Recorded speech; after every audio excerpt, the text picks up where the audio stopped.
தமிழகத்தில் மழைக்கு கிடைச்சிருக்கக்கூடிய ஒரு பிரேக் மீண்டும் தொடர இருக்கிறது. நாளையும் நாளை மறுநாளும் மழை தீவிரமெடுக்க இருக்கிறது. அது மட்டும் இல்லாமல் நாளை மறுநாள் ரெட் அலர்ட்டும் கொடுக்கப்பட்டிருக்கிறது வானிலை ஆய்வு மையத்தால். இந்த ரெட் அலர்ட் எதன் அடிப்படையில் கொடுக்கப்பட்டிருக்கிறது அப்படின்ற பார்க்கும்போது, இந்த ஆழ்ந்த காற்றழுத்த தாழ்வு மண்டலம் புயல் சின்னமாக மாறி தொடர்ந்து தமிழக கடற்கரையை ஒட்டி இங்கு கரையை கடக்கும் பட்சத்தில் இந்த மழைப்பொழிவானது நமக்கு இருக்க போகிறது என்பது இங்கு புரிதல்.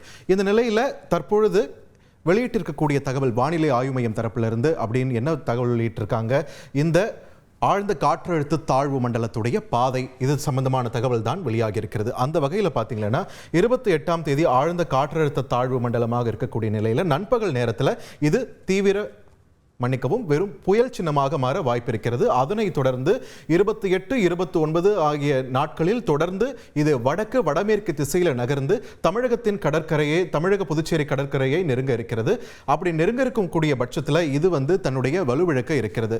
இந்த புயல் சின்னமானது மீண்டும் ஆழ்ந்த காற்றழுத்த தாழ்வு மண்டலமாக மாறி புதுச்சேரியை ஒட்டியிருக்கக்கூடிய பகுதியில் கரையை கடந்து தொடர்ந்து திருவண்ணாமலை உள்ளிட்ட மாவட்டங்களில் மழை பொழிவு கொடுக்க இருக்கிறது என்பது அதிகாரப்பூர்வமாக வெளியாக இருக்கக்கூடிய தகவல். இந்த தகவல் எதன் அடிப்படையில் அப்படின்னு பார்க்கும்போது, இந்த ஆழ்ந்த காற்றழுத்த தாழ்வு மண்டலம் 99B இதனுடைய நகர்வு வச்சுதான். ஆனால் அந்த நகர்வு இங்கே சொல்லியிருக்கிற மாதிரி இந்த பாயிண்ட் ஆஃப் வியூவில் தான் இதில் தான் நகர்ந்து கொண்டிருக்கிறது அப்படின்னு கேட்டால் அதற்கான பதில் வேறு மாதிரி இருக்கிறது. அப்படி எந்த மூமெண்ட்டில் அது நடந்துகிட்டு இருக்கு அப்படின்றத நம்ம பார்த்துடலாம். இப்போ நீங்க திரையில பார்த்து கொண்டிருப்பது இலங்கைக்கு கிழக்கு வடகிழக்கு பகுதியில் கடந்த 24 மணி நேரத்தில் இந்த ஆழ்ந்த காற்றழுத்த தாழ்வு மண்டலம், அதற்கான பேர் என்ன அப்படின்னு பார்த்தோம்னா 99B. இது புயல் சின்னமாக மாறினால் தான் இதன் பெயர் ஃபிங்கல். இப்போ ஆழ்ந்த காற்றழுத்த தாழ்வு மண்டலமாக இருக்கும்போது இதனுடைய பெயர் டெசிக்னேட்டட் நம்பர் 99B. இது பார்த்தீங்கன்னா இங்க திரிகோணமலைக்கு கிழக்கு பகுதியில் கடந்த 24 மணி நேரத்தில் இதனுடைய நகர்வு பாருங்க. எங்க ஆரம்பிச்சதோ அங்க இருந்து முதல்ல வடகிழக்கு திசையில நகர்கிறது. வடகிழக்கு திசையில நகர்ந்து அதன் பிறகு தொடர்ந்து வட திசையில நகர்ந்தது. அதனை தொடர்ந்து மறுபடியும் வடமேற்கு திசையில போகும்னு எதிர்பார்த்தப்போ திடீர்னு கிழக்கு திசையில நகர்ந்து மறுபடியும் வடமேற்கு திசையை நோக்கி நகரக்கூடிய ஒரு நிலவரத்தை நம்ம பார்க்கிறோம். ஸோ இது இப்படி நகர்ந்த உடனே என்ன ஆயிடுச்சுன்னு பார்த்தீங்கன்னா, இங்க தமிழக கடற்கரையோர பகுதிகளில் பலத்த மழை பெய்யும் என்ற ஒரு கணிப்பு பொய்யாகிவிட்டது. அதனால தான் நேத்து ஒரு அலர்ட் கொடுத்து பள்ளிகளுக்கு கல்லூரிகளுக்கெல்லாம் லீவு கொடுத்துமே கூட ஒரு பெரிய அளவிலான மழை பொழிவை நம்ம பார்க்க முடியாத ஒரு சூழலை ஏற்படுத்தியது. இதனுடைய நகர்வு நாம எதிர்பார்த்தது இல்லாமல், நம்ம கணிச்ச மாதிரி இல்லாமல் வேறு திசையில் போனதுதான். ஸோ இப்போ நம்ம கணிச்ச மாதிரி இது நடந்தாதான் அடுத்த 2 நாட்களுக்கு கணிச்ச மாதிரியான மழை பொழிவும் கிடைக்கும். ஆனா ஒரு கணிப்பதற்கு மிகவும் கஷ்டமான ஆழ்ந்த காற்றழுத்த தாழ்வு மண்டலமாக இருக்கக்கூடிய இந்த 99B நகர்வு அடுத்து எந்த பகுதியில் இருக்க போகிறது அப்படின்ற ஒரு எதிர்பார்ப்பு இருக்கத்தான் செய்கிறது. அதே நேரத்தில் கடந்த 12 மணி நேரத்தில் இது புயல் சின்னமாக மாறாமல் தொடர்ந்து இது தாமதப்படுத்தி வருவதற்கு காரணமாக பல தடைகள் சொல்லப்பட்டன. குறிப்பாக இலங்கை நிலப்பரப்போடு இதுக்கு ஏற்பட்ட தொடர்பு, அது மட்டும் இல்லாமல் சில வறண்ட காற்றுடைய நுழைவு, இந்த மாதிரியான விஷயங்களும் சொல்லியிருந்தாங்க. அதனையெல்லாம் தாண்டி இப்பொழுது இன்று மதியத்திற்கு மேலே இது வலுவடைவதற்கு வாய்ப்பு இருக்கிறது, புயல் சின்னமாக மாற வாய்ப்பு இருக்கிறது அப்படின்னு சொல்லியிருக்காங்க. ஸோ பை சான்ஸ் நம்ம கணிச்ச மாதிரியே ஒருவேளை வடமேற்கு திசையில் நகர்ந்து இப்படி வரும்போது தான் நாளையும் நாளை மறுநாளும் நமக்கு கனமழை பெய்வதற்கான வாய்ப்பு இருக்கிறது அப்படின்றத நம்ம பார்க்குறோம். இப்போ நம்ம திரையில பார்த்து கொண்டிருப்பது கடந்த 6 மணி நேரத்தில் தமிழகத்தின் மீதான மேக நடமாட்டங்கள். இங்க பாருங்க, வங்காள விரிகுடாவில் இந்த சிஸ்டம் எவ்வளவு பிரம்மாண்டமா இருக்கு. ஒரு பெருமழையை கடல் பகுதியில் கொடுத்து கொண்டிருக்கிறது. ஒருவேளை இது நகராம இருந்தா இந்த மழை பொழிவு நம்ம மாநிலத்துக்கு கிடைச்சிருக்கும். இப்போ கடல் பகுதியில் பெஞ்சிட்டு இருக்கு. இதனுடைய கண் பகுதி இப்போ இங்க இருக்கக்கூடிய நிலையில இங்க திரிகோணமலையை ஒட்டியிருக்கக்கூடிய பகுதியில் இது நகரக்கூடிய திசையை பொறுத்து நமக்கு மழை வரப்போகிறது. அந்த வகையில் இப்போ பார்க்கும்போது ஓரளவுக்கு தமிழகத்தின் உள் மாவட்டங்களில் வானம் நேற்று இருந்த அளவுக்கான இந்த மேகமூட்டத்திலிருந்து கொஞ்சம் குறைவு ஏற்பட்டிருக்கிறது நம்மளால பார்க்க முடிகிறது.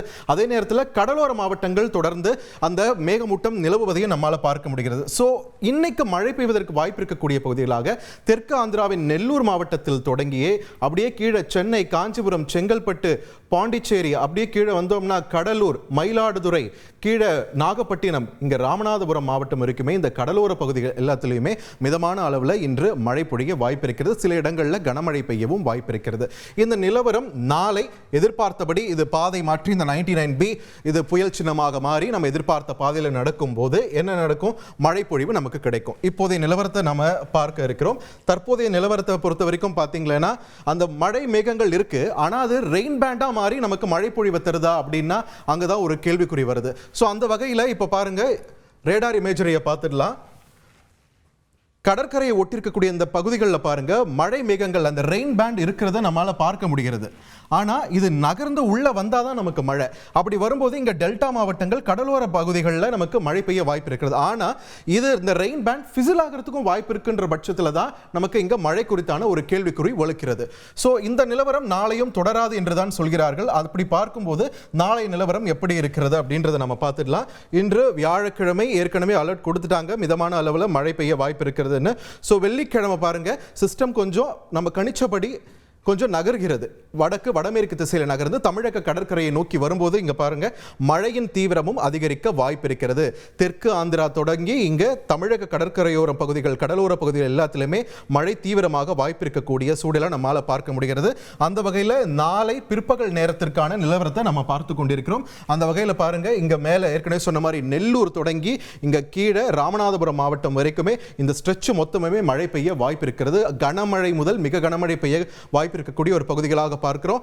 மீண்டும் டெல்டா மாவட்டத்தில் மழை தீவிரமாகவும் வாய்ப்பு இருக்கக்கூடிய ஒரு சூழலை பார்க்கிறோம். ஒரு பிரேக் கிடைச்சிருந்தது இல்லையா, அது முடிவுக்கு வருவதற்கான வாய்ப்பு இருக்கக்கூடிய ஒரு சூழலை பார்க்கிறோம். எந்த அளவுக்கு இன்டென்ஸ் ஆகுதுன்னு பாருங்க. டெல்டா மாவட்டங்கள், அதனை தொடர்ந்து புதுச்சேரி கடற்கரையோர பகுதிகளில் மழை எந்த அளவுக்கு தீவிரம் எடுக்க வாய்ப்பு இருக்கிறது என்பதை நம்ம பார்த்து கொண்டிருக்கிறோம். இதே நிலவரம் தான் சனிக்கிழமையும் பாருங்க, சென்னை உள்ளிட்ட பகுதிகளிலுமே கூட மழை தீவிரமாக வாய்ப்பு இருக்கிறது அப்படின்றதுதான். சென்னை தொடங்கி இங்க கீழே புதுச்சேரி வரைக்கும் ஒரு ஸ்ட்ரெச், அதுக்கப்புறம் இங்க டெல்டா மாவட்டங்கள் இந்த ஸ்ட்ரெச், இது எல்லாத்திலுமே மழை தீவிரமாக வாய்ப்பு இருக்கக்கூடிய ஒரு சூழலை பார்க்கிறோம். இது எல்லாமே இந்த 99B இது புயல் சின்னமாக மாறி இது நகரக்கூடிய பட்சத்தில் எந்த திசையில் நகரப்போகிறது என்பதை நாம் பொறுத்திருந்தான் பார்க்க வேண்டும். ஏற்கனவே சொன்ன மாதிரி ஒரு அன்சர்டனிட்டி நிலவுது, அது நம்ம கணிச்ச மாதிரி வரும்னு நம்பலாம், நமக்கு மழை பொழிவை கொடுக்கும்னு நம்பலாம். செய்திகளை உடனுக்குடன் தெரிந்து கொள்ள உடனே சப்ஸ்கிரைப் பண்ணுங்க.